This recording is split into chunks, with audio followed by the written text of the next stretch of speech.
今日你做香港人都好熟悉嘅甜品港式 pancakes。喂，港式 pancake 上面個皮唔係可麗餅咯？以為港式 pancake 外皮同可麗餅係同一個食譜 ？No no no no no！ 如果你咁諗就係錯。雖然兩樣嘢食材咧差唔多，不過食材上面份量嘅唔一樣，會造就咗另一樣嘢嘅誕生。今日港式 pancakes。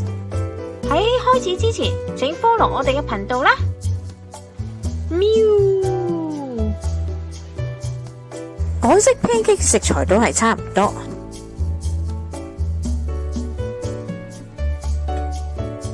麵粉、奶、糖、蛋。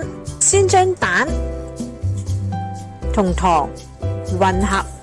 如果你啲蛋唔係開心蛋，比較淡，都可以加吉士粉嚟增加香氣同埋顏色，成品咪好睇啲咯。加入植物油或者牛油，增加佢嘅彈性度。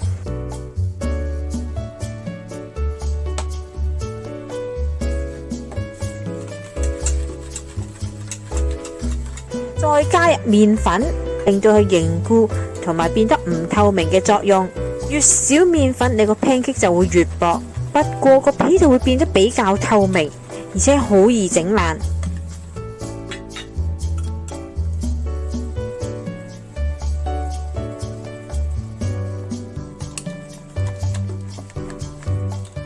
嚟到呢度，總有啲人會問，點解冇 baking powder 嘅？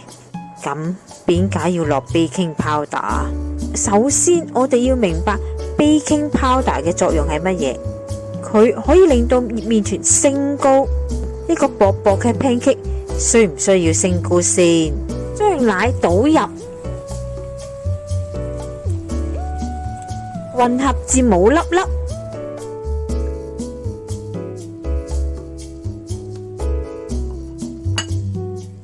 一個受熱均勻嘅平底鑊，搽上一層薄薄嘅油，開火，熱鑊，落漿，再較細火。步驟千祈唔好錯，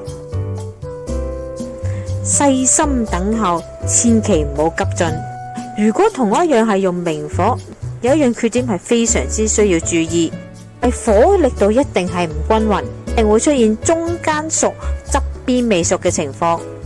燒一燒四邊，等佢完全均勻受熱，確保四邊凝固，先好反轉。如果用電磁爐，四邊受熱比較均勻，就冇呢個麻煩。可麗餅上面獨特嘅花紋就唔應該喺港式 pancake 度出現。發現餅面上咗色，就代表你煎得太耐。再來另外一塊，程序都係一樣，燒熱隻鑊，搽油，落漿，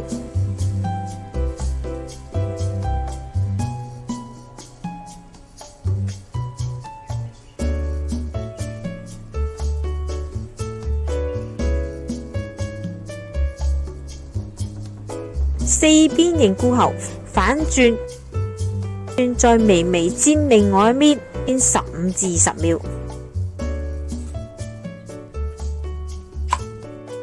餅皮芒上保鮮紙，放入雪櫃大概10至15分鐘，直至變凍。準備忌廉，加入糖霜，打發。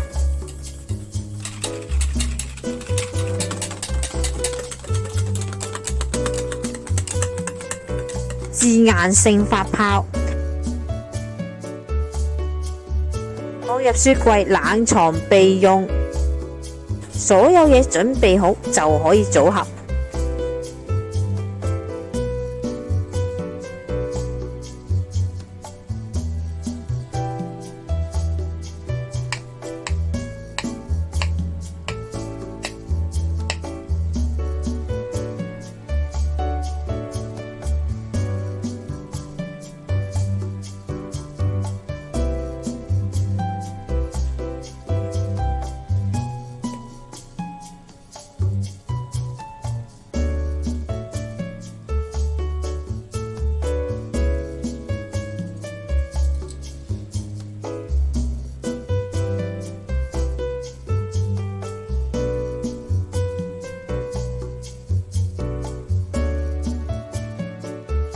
一個好嘅港式 pancake 梗係顏色均勻有彈性，蛋香足冇斑紋，就係一塊好嘅港式 pancake。